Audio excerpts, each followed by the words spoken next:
قربونت برم زنده زردالوتی به ما نشون بده. این زردالو صادراتی درجه 1 3 کیلویی مخصوص صادراته.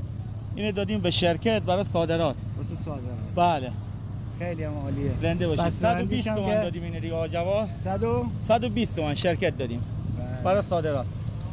بسته بندیش هم عالیه. سعی کنن کشاورزا اگه 3 کیلویی بزنن چون برای صادرات میره بهتر میشه. 100%. بله این دیگه تکان نمیخوره میره با همین بسته بندی قابل قبولشون هست. این بارم هست چون بسته بندی سبد بزرگ بود 10 تومن کمتر دادیم 110 دادیم. اینو 110. آره اگه این بسته بندی داشت همینا به قیمت این میرفته. آقا جواد اینم صادراتیه. سبد سبز بسته بندی عالی بار اورسجه. اینم دادیم 110 تومن.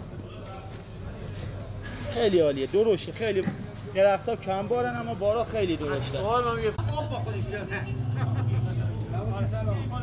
سلام.